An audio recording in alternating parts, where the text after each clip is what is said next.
সাবধানে ওকে নামিয়ে নাও। প্রথম হয়েছে পাপড়ি দাস, দ্বিতীয় হয়েছে ত্রিকর্ণা দাস, তৃতীয় হয়েছে হিরণ মণ্ডল। তোমরা প্রত্যেকে খুব ভালো আসন করেছো। Hello everyone, welcome back to my YouTube channel. তোমাদের তো শর্টসের মাধ্যমে শেয়ার করেইছিলাম, বাড়ির পাশে একটা আশ্রমে গিয়েছিলাম, সেখানে একটা বাৎসরিক অনুষ্ঠান হচ্ছিল। ওই দেখো দূরে ছোট ছোট বোনগুলো হাই করছে। সেই অনুষ্ঠানে বিভিন্ন পার্টগুলোই তোমাদের সাথে শেয়ার করলাম। এটা হলো অনুষ্ঠানের আগের দিন অঙ্কন ও যোগব্যায়ামের প্রতিযোগিতা হয়েছিল এবং সেই যোগব্যায়াম প্রতিযোগিতার জাজমেন্টটা আমাকে করতে হয়েছিল। কেন করতে হয়েছিল সেটা তোমাদের সাথে পরে শেয়ার করছি। এই ছোট ছোট ভাই বোনগুলো এত সুন্দরভাবে এঁকেছে না, আমাকে যদি আঁকতে দিত এর 10%ও মানে আমি পারতাম। কিছুজন তো আবার টাইমের আগেই আঁকাটা কমপ্লিট করে নিয়েছে, তাই ভাবলাম ওদের একটু ভিডিও করে নি। বোনগুলো এত মিষ্টি না, কি বলবো। ফার্স্ট ব্যাচের আঁকা পুরোপুরি কমপ্লিট, ওদেরকে সামান্য কিছু টিফিনও দেওয়া হয়েছিল। থার্ড ব্যাচের আঁকা এখনো কমপ্লিট হয়নি, তারা আঁকছিল, আমি তাদেরও একটু ভিডিও করেছিলাম। তারপর দেখলাম আশ্রমের যিনি গুরু মা ও গুরু বাবা রয়েছেন, ওনাদের ঘরটা আগামীকালের অনুষ্ঠানের জন্য সুন্দরভাবে সাজানো হচ্ছে। এই দাদা ও দিদিটা পুরো ঘরটা সাজিয়েছে, সেটা তোমাদের পরে শেয়ার করছি। যেসব ভাই বোনগুলো যোগব্যায়াম প্রতিযোগিতার জন্য এসছে তারা ওয়ার্ম আপটা সেরে নিচ্ছে। এখানে তোমাদের একটা কথা জানিয়ে রাখি, আশ্রমে একটা বিনামূল্যে যোগব্যায়াম সেন্টারও রয়েছে, সেখানে প্রচুর বাচ্চা যোগব্যায়াম শেখে বিনামূল্যে। এখানে যেসব মহিলাদের দেখতে পাচ্ছ তারা নিয়মিত আশ্রমে আসে এবং আশ্রমের বিভিন্ন কাজে বিভিন্নভাবে হেল্প করে। আজকেই যেমন সকলে মিলে একজোট হয়ে বসেছে সবজি কাটতে, কালকে একটা নরনারায়ণ সেবাও হয়, সেই সেবার কাজে হেল্প করতে। সবটাই তোমাদের সাথে শেয়ার করব, ভিডিওটা দেখতে থাকো, আশা করি ভালো লাগবে। এদিকে যোগব্যায়াম প্রতিযোগিতাও শুরু হয়েছে। এটা হলো ফার্স্ট ব্যাচ, মানে 5 বছরের নিচের বাচ্চা, তাই এদের আসন ধরা ছাড়া নিয়ে কেউ কিছু মন্তব্য করতে যেও না।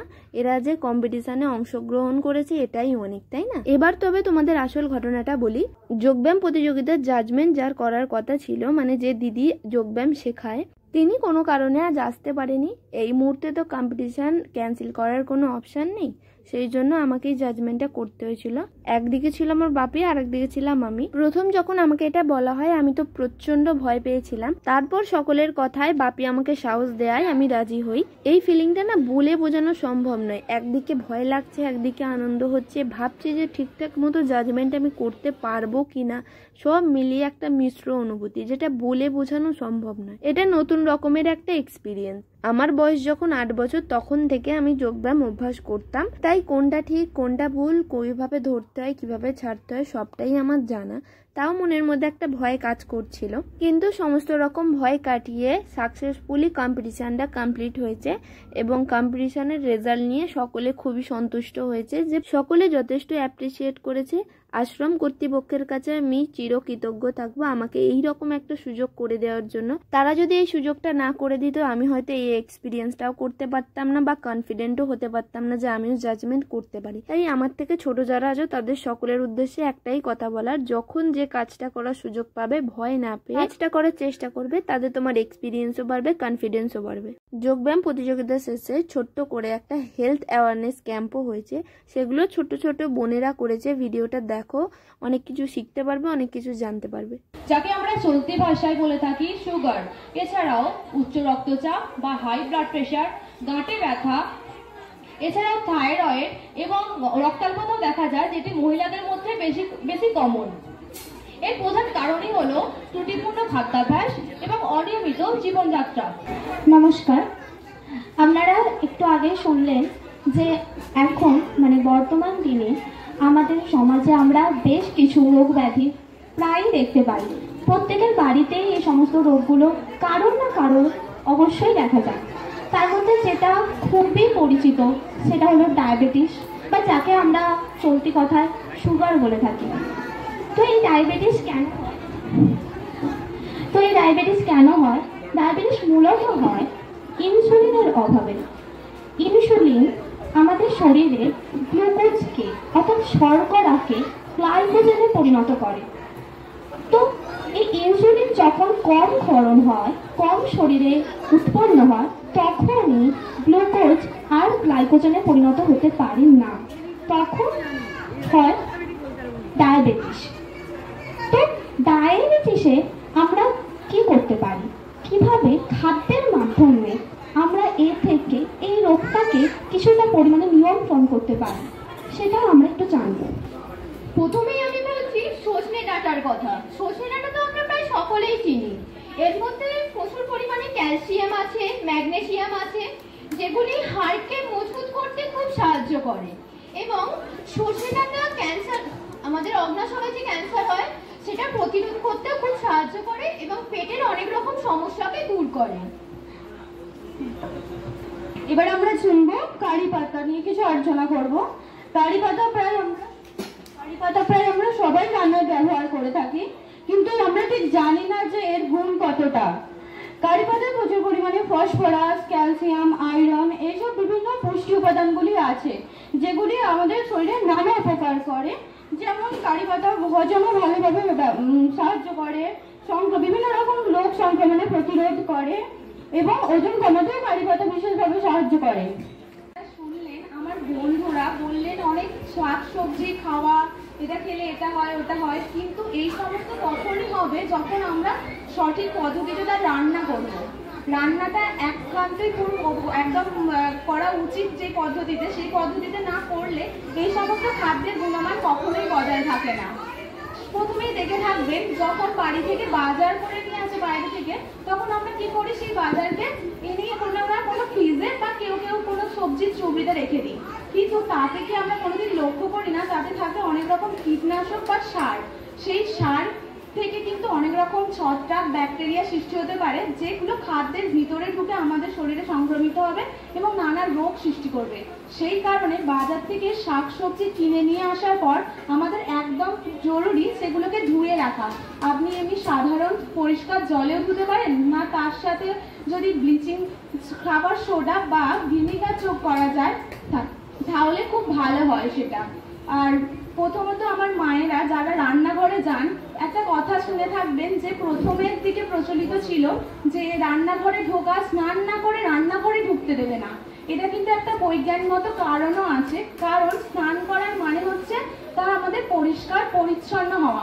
রান্নাঘরে ঢোকার আগে পরিষ্কার পরিচ্ছন্নতা নিজেদের মধ্যে বজায় রাখা একদমই গুরুত্বপূর্ণ। যেমন অনেকেই করেন অনেক বড় বড় নখ রাখেন, সেই নখ দিয়েই আবার বাচ্চাকে খাওয়াচ্ছেন, সেই নখে তো অনেক জীবাণু থাকে না, সেগুলো বাচ্চাদের শরীরে কিন্তু ঢুকছে। চুল খুলে রান্না করে ঢুকছেন, চুল হাতেই আমাদের রান্না করছে, সেখান থেকেও তো বিভিন্ন রকম জীবাণু আমাদের শরীরে ঢুকছে, প্রবেশ করছে, রোগ সৃষ্টি করছে। সেগুলো কিন্তু আমাদের নিজেদের থেকেই হচ্ছে, সেই ক্ষেত্রে আমাদের নিজেদেরকে সতর্কতা বজায় রাখতে হবে। এবার আসি রান্না করার সময় সবজি কাটে, দেখেছি বাড়িতে সব সবজি কাটে কেটে তারপর ধোয়ে, এটা কিন্তু একদমই উচিত নয়, কারণ সবজি কাটার আগে ধুতে হবে। সবজি যখন ধোয়া হয় তখন সবজিতে বিভিন্ন রকম ভিটামিন যে মিনারেলস থাকে সেগুলো জলেতে ধুয়ে যায়, সেটা আমাদের শরীরে আর পৌঁছায় না। শরীরে না পৌঁছালে তার গুণমানটা আমাদের কোথায় কাজে লাগবে, কাজে লাগছে না। তাই সবজি কাটার আগে আমাদেরকে ধোয়া উচিত। যারা মেপে চুপে খাবার খায় তাদের জন্য ঠিক আছে, কিন্তু এমনিতে কলা খেলে খুব একটা ওজন বাড়ে না।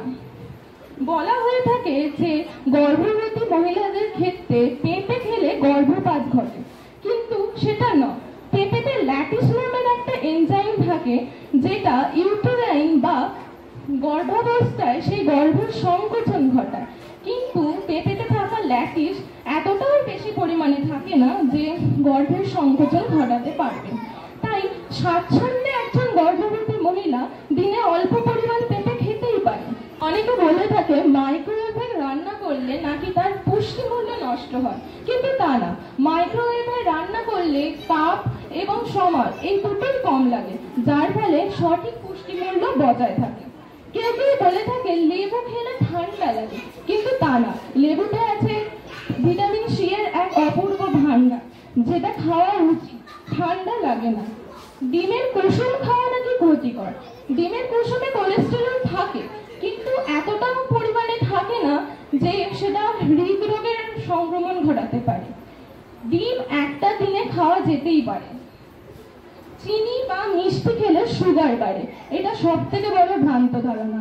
চিনি খেলে যে সুগার বাড়ে বা সুগার হয় এটা কোনো কথাই না, কিন্তু সুগার হলে চিনি বা মিষ্টি জাতীয় খাবার কম খেতে হয়।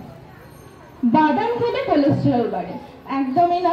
বাদামের খোলায় থাকা ফাইবার কোলেস্টেরল কমাতে সাহায্য করে, তাই বাদাম কোলেস্টেরল রোগী, হার্ট রোগীদের ক্ষেত্রে খুবই উপকারী। এদিকে দেখলাম গুরু বাবা ও গুরু মায়ের ঘরটা ধীরে ধীরে ফুল দিয়ে সেজে উঠছে। হেলথ অ্যাওয়ারনেস ক্যাম্প শেষ হওয়ার পরেই সকলে আবার যে যার কাজে নিজের মতো করে আশ্রমের বিভিন্ন কাজে সাহায্য করতে শুরু করে দিয়েছে। সমস্ত কিছু শেষ হতে হতেই প্রায় 9টা বেজে গিয়েছিল, তাই আমি আর দেরি না করে বাড়ি চলে এসেছিলাম। তোমাদেরকে পরের দিনটা দেখাই। আজ পৌঁছেছিলাম একটু লেটে, তার আগেই আজকের অনুষ্ঠানের শোভাযাত্রা কমপ্লিট হয়ে গেছে। পৌঁছে দেখি প্রচুর লোকের সমাগম, অনেক লোক এসছে। আশ্রমের যারা বড় রয়েছেন তারা কিছু আলোচনা করছেন এবং সকলে সেই আলোচনা বসে শুনছে। অনেকে আবার আজকেও আশ্রমের বিভিন্ন কাজে বিভিন্নভাবে হেল্প করে চলেছে। মন্দিরের বাইরেটা ও ভিতরটা খুব সুন্দর করে ফুল দিয়ে সাজানো ছিল। তোমাদের তো কালকেই দেখালাম সাজানো চলছিল, আজ তো পুরো কমপ্লিট। প্রতি বছরই এই অনুষ্ঠানে গ্রামের বহু লোক সেবা নিতে এখানে আসে। তোমরা ভিড়টা দেখলেই আশা করি বুঝতে পারবে কত লোকের সমাগম। আমরাও এর ব্যতিক্রম নই, তাই আমরাও একটু সেবা নিয়ে নিলাম। দেখো কত ছোট ছোট বাচ্চাগুলো এখানে কাজ করছে। প্রথমেই দিয়েছিল পায়েস প্রসাদ। হ্যাঁ, তোমাদেরকে তো এটা বলাই হয়নি, আমি আর রাহেলি এসেছিলাম, বোন আসতে পারিনি। পায়েসের পরেই দিয়েছিল খিচুড়ি আর তার সাথে ছিল একটা সবজির তরকারি। খাবারগুলো ছিল প্রচন্ড গরম। শেষে ছিল চাটনি, পাঁপড় আর বোঁদে। দাওয়া শেষ করে আমরা একটু খেলেও নিচ্ছিলাম। এটা হলো আমারই এক পরিচিত দিদির ছেলে। তারপর দেখলাম আশ্রমের অনেক ছোট ছোট বাচ্চারাও স্টেজে গান করছে।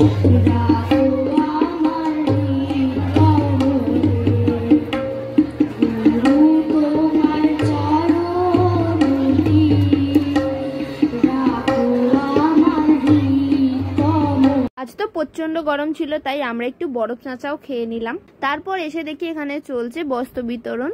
আসলে বস্ত্র বিতরণটা হয়ে গেছে, আমরা তো বাইরে ছিলাম তাই ভিডিওটা করতে পারিনি। আমি যখন এলাম তখন কিছু লোক লেটে এসেছিল, তাদেরকেই এখনো জামা কাপড়গুলো দেয়া চলছে। সেটাই আমি একটু ভিডিও করে তোমাদের সাথে শেয়ার করলাম।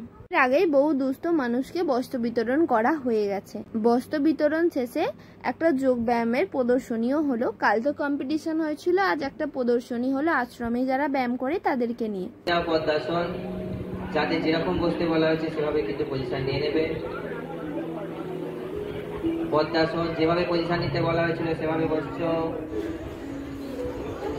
শ্রেয়ান আর ঈশান একটু বেঁকে যাবে বাইরের দিকে। শ্রেয়ান, তোমাদের তো অর্ধমর্ষেন্দ্রাসন, গোমুখাসন প্রস্তুত হও। অর্ধমর্ষেন্দ্রাসন যেরকম পজিশন বলা হয়েছিল, যে যে ডিরেকশন বলা হয়েছিল প্রত্যেকে সেভাবে ঘুরে যাও। কোমরের জন্য ভীষণ উপকারী এই ব্যায়াম। ঝুলন্ত আর্চ করবে।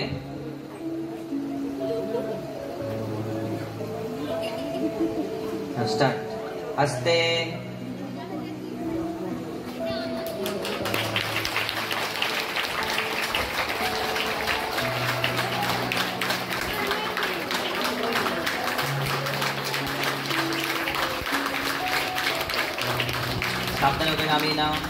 যোগব্যায়াম প্রদর্শনী শেষে গতকাল যে কম্পিটিশন গুলো হয়েছিল তার উইনার ঘোষণা করা হয়েছে এবং তাদেরকে প্রাইজও দেওয়া হয়েছে। দ্বিতীয় হয়েছে ত্রিপর্ণা দাস।